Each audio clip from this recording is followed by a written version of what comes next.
Good morning, may it please the court. Michael Lorado from Champ on behalf of the estate of Yuri Berry. I'd like to reserve 2 minutes of my time. Sure. Your Honor, we are here seeking an order quashing the lower court's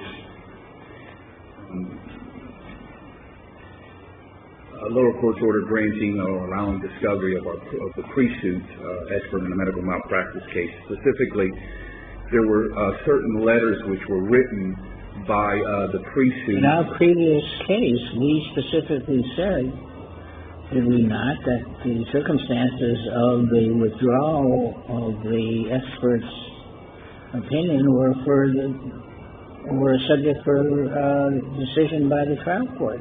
And you want to preclude discovery as to that very issue?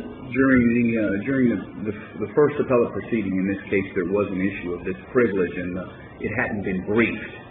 And the court... Did we say in the opinion or not that when it's going back, it will be an issue as to the circumstances of the expert's withdrawal of his desire to be an expert? As to his qualifications, the issue was not so much the statements which he puts in his letters, but it was as to his qualifications. This specifically was a board-certified emergency physician. Will you quote from the opinion which says that? Yes, Your Honor.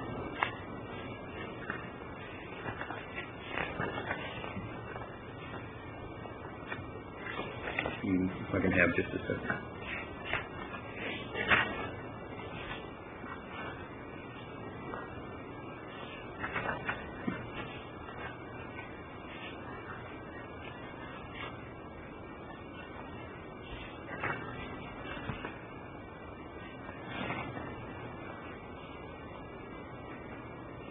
This is the opinion in this very case. It is, Your Honor, and I'm gonna see if I can put my hands on that specific language, because it is important to the court's ruling in this case. In fact, if it was in fact the court's holding in the prior Berry case, which is our position that it wasn't, I believe that there's a notation in the footnote. And the entire issue, Your Honor, was not whether the issue of privilege, because of course it was not the issue of privilege. That would be the issue of privilege when the doctor himself had thrown this open to general knowledge by everybody. That's what the whole first appeal was about. Well, the first appeal was about the dismissal of the case with prejudice for failure to comply with the pre-suit requirement. And this court reversed that. And then in the footnote, it said that further testimony can be taken as to this doctor's qualifications, because under the pre-suit... That's what you said before. Why don't you just quote it?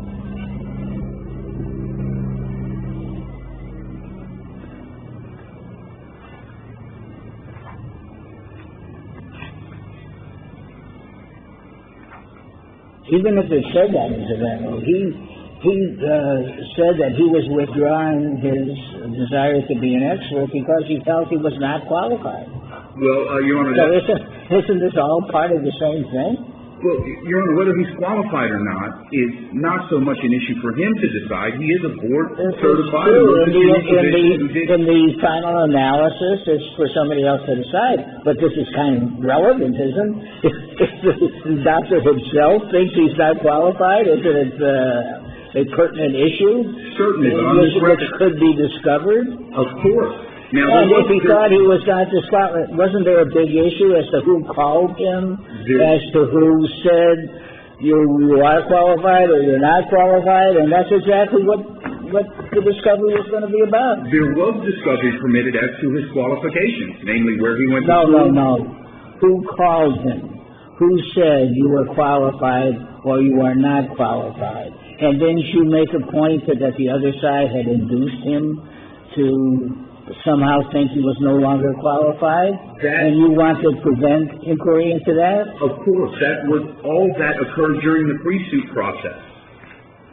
And So during you want to prevent that because it was in the pre-suit process.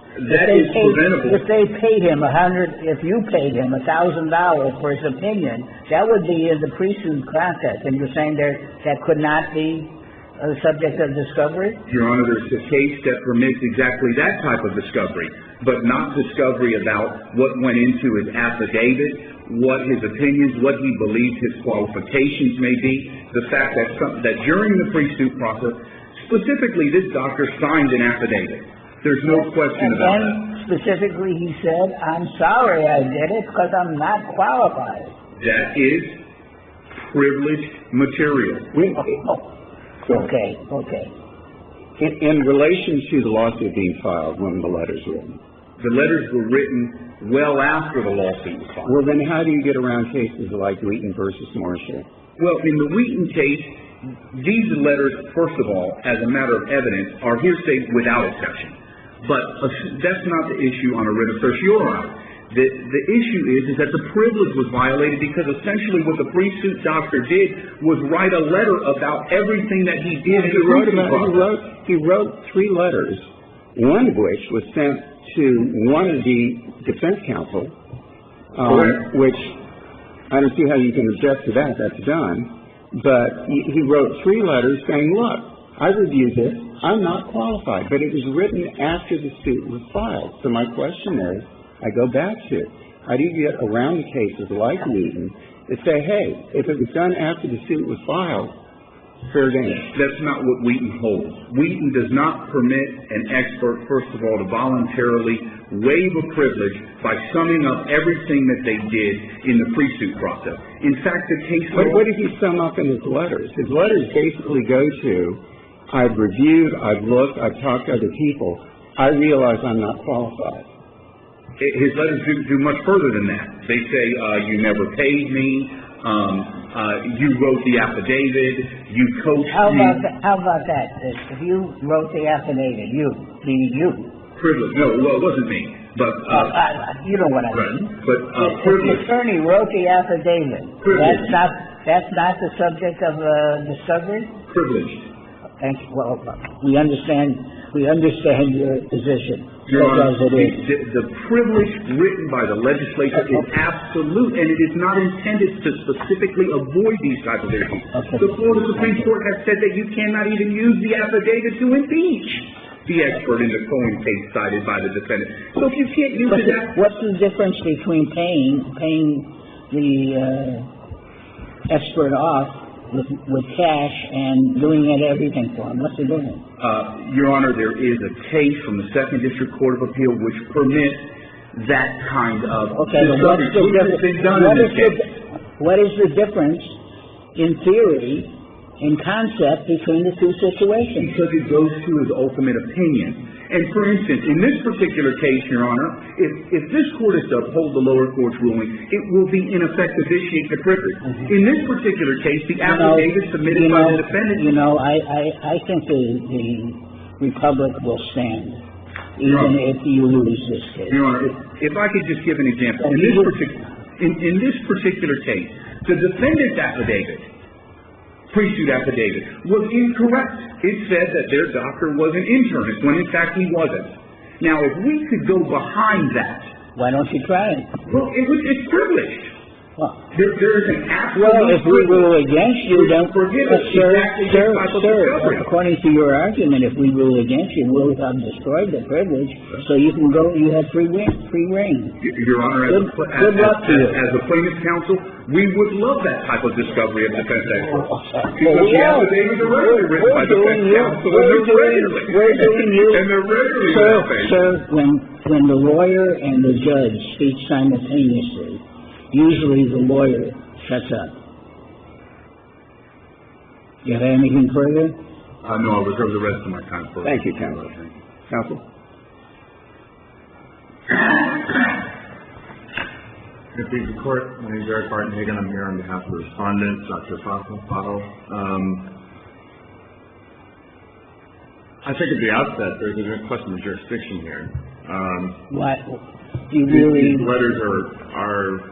This is not a cat out of the bag discovery situation. The cat's well out of the bag at this point. It's been disseminated. It's been filed by petitioner himself below, one of their motions for reconsideration. You want to win on 15 different reasons instead of 14 will not be sufficient. Well, the jurisdictional argument comes first. We don't even have to determine whether this is something that's privileged or not.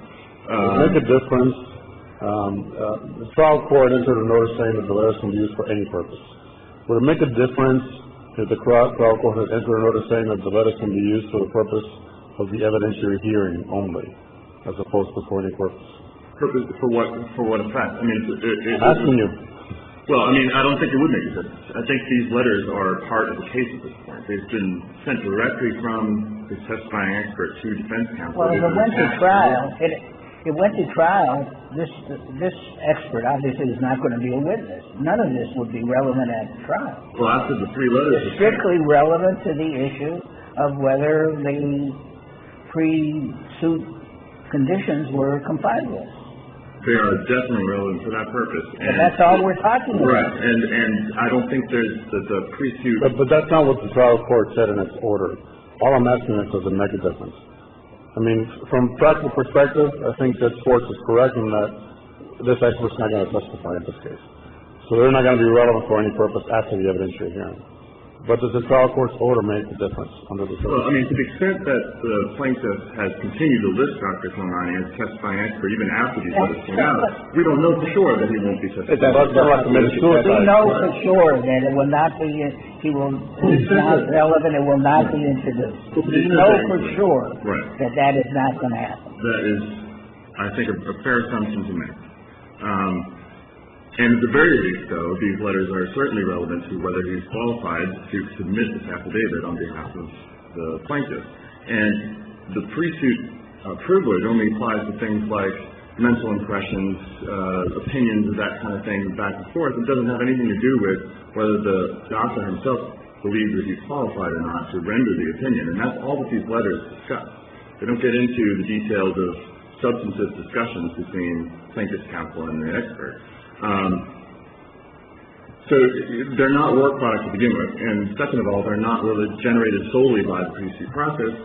They're not generated at all in the pre-suit process. These letters were generated months after the pre-suit process ended. And as you mentioned, the Wheelton case specifically says that documents prepared after the pre-suit investigation process was completed are not protected by Section 766.2054. Only those documents generated solely. And also, I'll read you the quote from this court's earlier decision, which said that, instructing the trial court to, quote, conduct an evidentiary hearing to address whether Dr. Kilnani qualifies to act as an expert witness against Dr. Fahel in light of Dr. Kilnani's qualifications and his attempt to withdraw the affidavit. I think it's pretty clear based on this court's prior decision that his effort to withdraw, or his attempt to withdraw his affidavit is fair game for discussion as to whether he is qualified or not. And ultimately, the judge will have to make the determination as to whether he was qualified, but certainly the expert's own opinions as to whether or not he is qualified is certainly relevant. And to the extent that, there's any discussion about whether his determination of the expert's qualifications should be extended something like this, we'll just reference Section 766.102 sub 14, which allows the judge to disqualify an expert witness on grounds other than the qualifications elsewhere in the section. So with that, I will rest on the brief, and if there are any further questions from the panel. Thank you, counsel. Counsel, any rebuttal? Yes. I think it's important to keep in mind the purpose of the pre-suit affidavit. It's simply to determine whether, at the time the lawsuit was filed, there was a reasonable basis. Dr. Kilnani signed that affidavit. He subsequently recanted it. So, in other words, you should have won already. All of this discovery aimed at the pre-suit. We said in the prior case, we finally got what we said. And it says in light of the qualifications and his withdrawal. Did it say that? Yes, Judge Schwartz, but it's important to take that statement in the appropriate statutory context, which the appropriate statutory context requires that the same specialty testify against the same specialty. And this doctor was saying that as an emergency room physician, I'm not qualified to testify against a family physician. That is the issue of his qualification. not so much as he's going to retract his Why did affidavit, we say, and the doctor's previous withdrawal? because he is questioning his qualifications, and the question about whether he is of the same specialty to give that testimony is a statutory. That's an argument. Just in summing up, it is important to keep in context, the statutory. You don't think we knew that when we wrote that? That's the entire issue that the lower court is to decide at this evidentiary hearing. That's exactly right. Not In the light of his withdrawal. the issue before the lower court is whether an emergency room physician like Kilnani can provide an expert affidavit against a family practitioner. That is the issue about his qualifications. There is no question that he is a doctor. There is no question that he's a board-certified emergency physician. There is no question he signed the affidavit in the pre-suit So period. why did we rule the way we did before? Because you wanted the lower court to make exactly that determination, whether the emergency room physician can give an opinion against the family practitioner. Counsel, you're arguing that 3 is 4. Well, Your Honor, with all due respect to this court, the discovery which has now been permitted goes much further than as to its qualifications to testify or give a pre-suit affidavit against Dr. Fahel. And that's the entire issue. So the first opinion and the first statement was wrong. No. The rest of that stuff outside of his qualifications That was wrong. is privileged. That was wrong. When we said that you have to consider it, that was wrong. No, it was exactly right. Just the remaining stuff in 6 pages of letters. The remaining stuff is okay. Thank you, counsel. Thank you both.